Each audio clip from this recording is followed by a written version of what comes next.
उठवाए दे तारा रानी,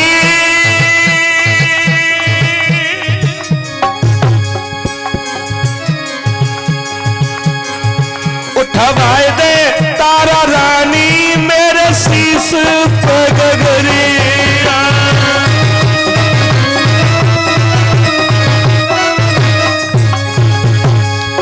अरे निर्बल भयो शरीर तारा रात चली गई।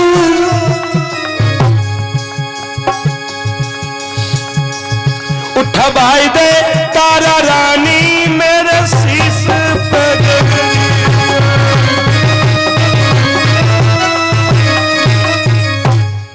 तारा बोली मैं तुम्हारा घड़ा नहीं छूंगी। मैं तुम्हें एक अकल बता रही हूं, पानी के गहरे में घुस जाओ, घड़ा अपने आप पानी के सारे ऊपर उछल के आ जाएगा, तुम अपना सर लगा देना। हरिश्चंद्र ने ऐसा ही किया, घड़ा उछल के आ गया, सर पे रख लिया, किनारे पे 4 कदम नहीं चल पाए, हाथ से घड़ा छूट गया और जो ही धरती पे घड़ा गिरा तो वह के 50 टुकड़े हो गए। हरिश्चंद्र खाली हाथ कलुआ मेहतर के घर पहुंचे। कलुआ मेहतर का लगा घड़ा कहाँ है, पानी कहाँ है? हरिश्चंद्र कांपने लगे, कहने लगे भैया माफ कर दो। क्या हुआ? बोले घड़ा टूट गया। पावर सत्तू खा लेता है, तुझसे एक घड़ा पानी नहीं आता, आज के बाद तू पानी नहीं लाएगा। जहां वो बांस का डंडा पड़ा है वो बांस का डंडा उठा ले और जाके मरघट पे बैठना, चाहे अमीर आए चाहे गरीब आए, सबसे 2 टका कर लेना लाश से, इतना तेरा काम है। हरिश्चंद्र ने बांस का डंडा लिया, मरघट पे आके बैठ गए। और जानते हो हरिश्चंद्र खाते क्या है?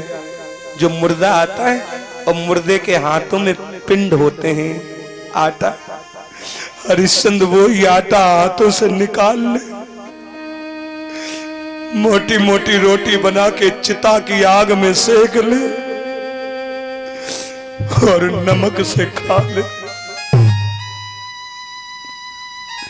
एक दिन काशी में सवेरा हुआ, सब लोग जागे, तारा जागी। तारा को जो खरीद के लेके गया था वो जागा। उसने कहा तारा आज हमें शहर जाना है, मेरे लिए रोटी बना दो। तारा रोटी बनाने लगी।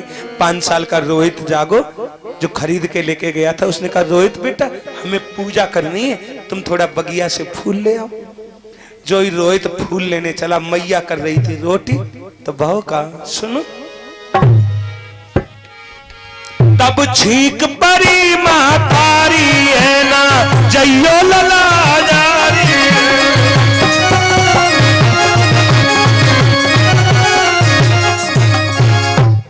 मैया को छींक आ गई। मैया ने रोहित बेटा का हाथ पकड़ लिया, नहीं बेटा जाना नहीं, मुझे छींक हो गई। और बिल्कुल सही बात है, तुम कहीं जा रहे हो और तुम्हारी मैया अगर छींक दे तो घर से पैर मत बढ़ाना, नहीं तो भला नहीं होगा। रोहित बाहर बैठ गया, गांव के सब लड़का आ गए, रोहित भैया कहाँ चलना है? रोहित बोला क्या बताएं, फूल लेने जाना था। मैया को छींक आ गई, मैया ने मना कर दिया। गांव के लड़का बोले चल तू तो छतरी है, तू भी छींक मानता? छींक तो बनिया मानते, चलो बगल में बगिया है, हम लोग भी चलेंगे, जल्दी जल्दी फूल तुड़वा देंगे, चलो। रोहित बोला चलोगे? हाँ तो चलो। मैया को नहीं पता, मैया ने सोचा मेरा बेटा बाहर बैठा है, अब रोटी खिलाऊंगी तब मैं फूल तोड़ लाऊंगी, रोटी हो जाए बस सोई। रोहित चला फूल तोड़ने भैया।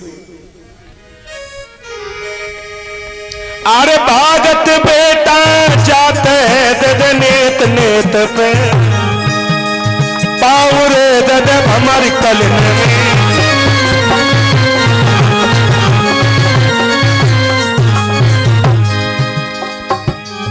रोहित चला, बम्बरे ने खिलाया फूल, बम्बरे ने खिलाया फूल, फूल को लेने चला कुंवर।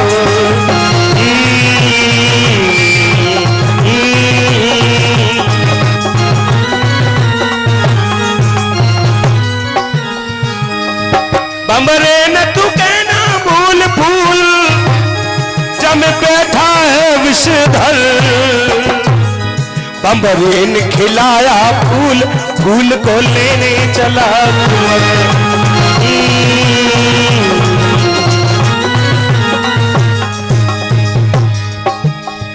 रोहित चला भैया।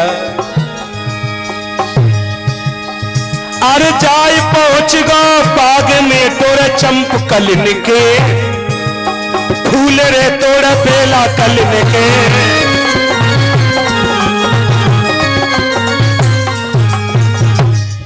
एक गुलाब के फूल के पीछे विश्वामित्र काला नाग बन के लिपट गए। जाइए बेटा ने ये गुलाब का फूल देखा, ये फूल ले जाऊंगा, कितना सुंदर फूल है भैया।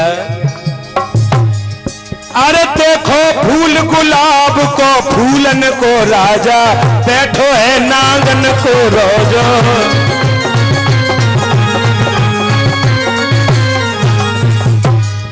और हाथ बढ़ाओ लाल ने विषधर फुंकारो, बगिया में बेटा चिखारो।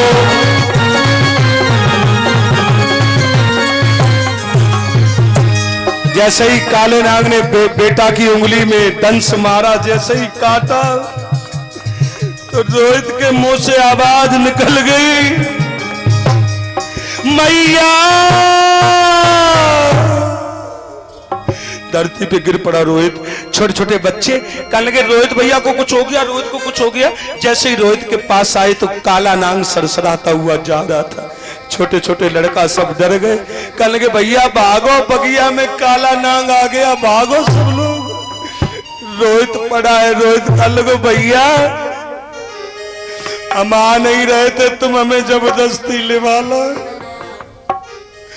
अगर हमारी मैया मिल जाए तो हमारी मैया से कह देना भैया से।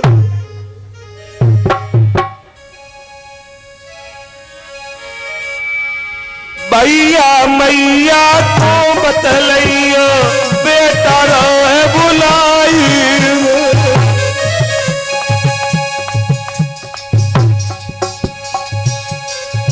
मेरे माता पिता जब पर भी तुम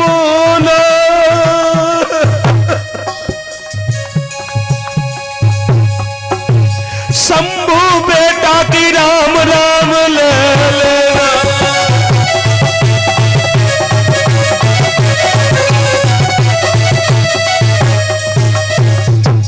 लड़का भागत भय तारा मैया के पास आए। तारा रोटी कर रही थी। तारा ने पूछा भैया मेरा रोहित बेटा कहाँ है? लड़का बोले मैया गजब हो गया। क्या हो गया? बोले तुम्हारे बेटा को काले नाग ने खा लिया, बगिया में पड़ा पड़ा बड़ी जोर रो रहा है मैया।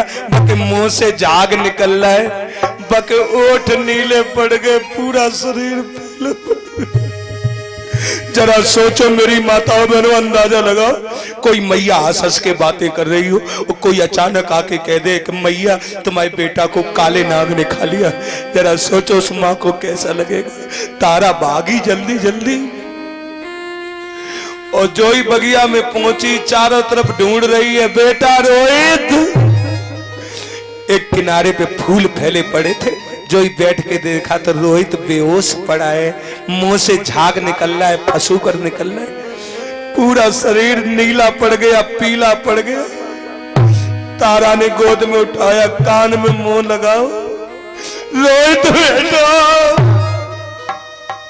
रोहित जान गो हमारी मैया अंतिम सांस निकलने वाली थी। कहने लगो मैया हमें अपने पैर छू लेने दो, अब हम बचेंगे नहीं। मैया चाट चूम ले गले,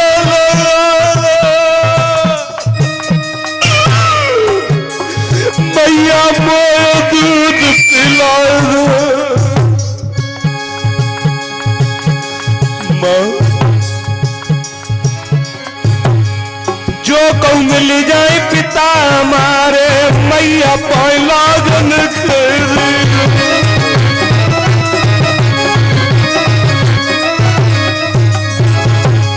तारा बोली नहीं बेटा, अच्छे बच्चे ऐसा नहीं कहते, हम तुम्हें सब हॉस्पिटल में लेके जाएंगे लेकिन तुम्हें मरने नहीं देगी बेटा। बेटा बोला मैया अब मैं बचूंगा नहीं, मुझे ऐसा लग रहा है मेरे शरीर से कुछ निकल रहा है। माँ एक पैर तो छू लिया, जैसे ही दूसरा पैर छूने चला बस लागो झटका तब मटिया धरनी में गिर गई भैरा, हाथ पटक गए तो तारा ने, चुड़िया खार खार उड़ जा।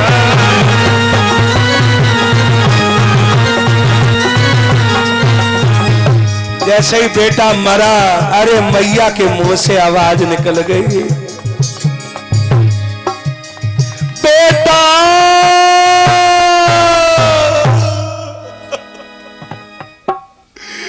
मरे बेटा पे तारा बहुत देर तक बेहोश पड़ी रही। जब होश आया तो तारा मरे लाल के गाल चूम रही,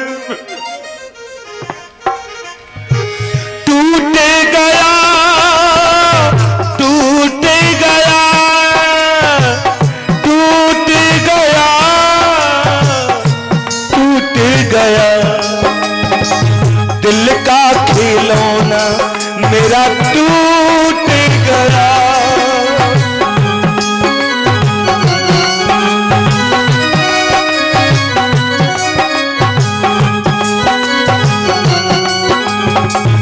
कोई लुटेरा कर लूट गया, कोई लुटेरा कर दिल का खिलौना मेरा टूट गया, दिल का।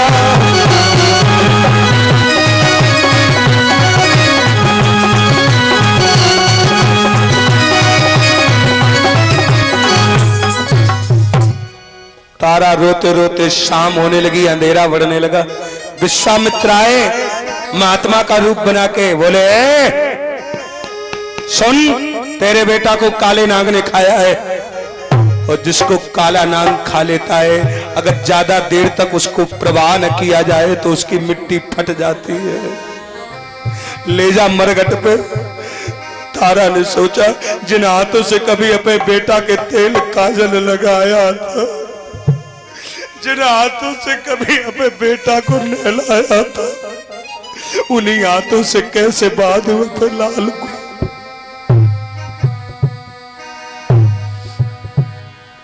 कि तारा की हजारों सखियां थी, जब लाल मरा तब कोई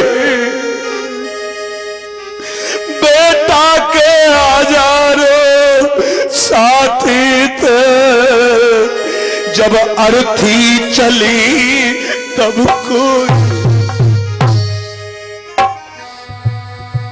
बेटा की लाश लेके चली मैया, रोज चली जाए लाला, आर चैत मास में रो पेट में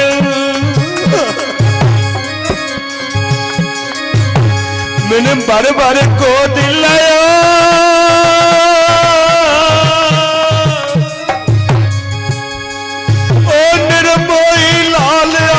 तूने मोह को लूट लाया।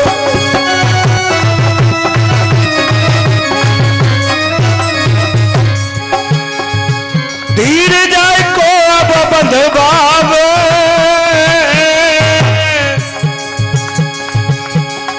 चाहे कि तनु में जाए पैर बकत सुध अब नहीं की।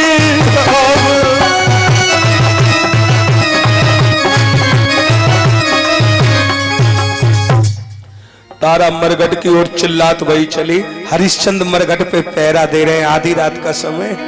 हरिश्चंद्र ने सोचा, कब बेचारी मैया को लाल मर गया, आधी रात के समय बहाने आ रही, घर में कोई होगा नहीं तो मैया खुद आ रही।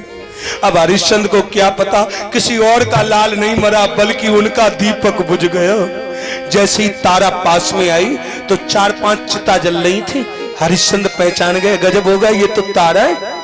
हरिश्चंद्र बोले, तारा कौन मर गया?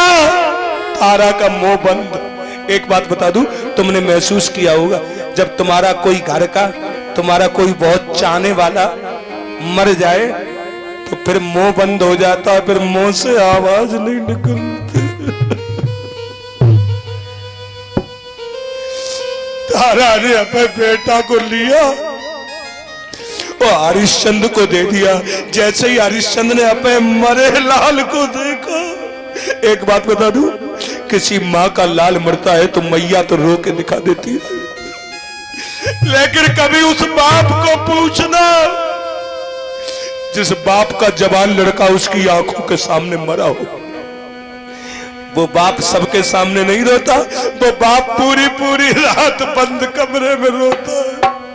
वो बाप पागल हो जाता है, वो बाप ज्यादा दिनों तक जिंदा नहीं रह सकता। साहब हरिश्चंद्र गिर पड़े, बेटा हमारे लला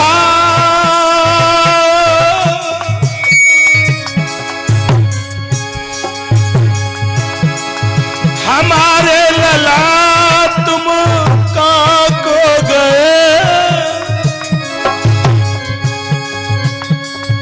इधर को गए या इधर को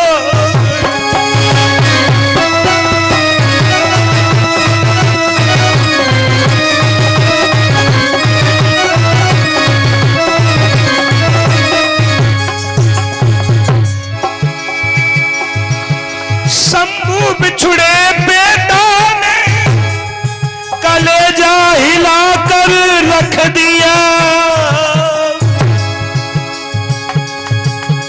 याद बिछुड़े बेटा की आती है घर जो,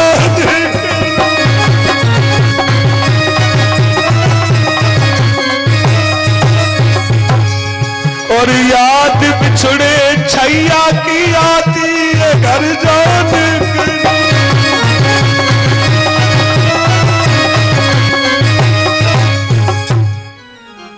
हरिश्चंद्र बोले, तारा इस मरघट का नियम है, 2 टका कर दे पहले। तारा हाथ जोड़ के बोली, स्वामी मेरे पास कुछ नहीं है, आधी साड़ी थी, हमने फाड़ के अपने बेटा के ऊपर कफन पे डाला, आधी साड़ी केवल बची है, मैं क्या करूं बताओ। यही दे दे तारा। तारा ने आधी साड़ी दे दी। अपने बेटा की लाश जैसे ही पानी में बहाई, थोड़ी दूर लौट के चली, फिर देखा हमारे बेटा की लाश कितनी दूर निकल गई, लाओ देख लो। तो बेटा की लाश आगे नहीं जा रही थी, मैया के पैन में बमर हो गई। बेटा की लाश मैया के पैरों में उलझत वही चली आए। मैया ने दोबारा उठा लिया गोद में, बोली, बेटा रोहित, जब तक तुम जिंदा थे मैं तुम्हारी माँ थी, मरने के बाद दुनिया का हर रिश्ता टूट जाता है। तुम अकेले आए थे, तुम्हें अकेले जाना पड़ेगा बेटा।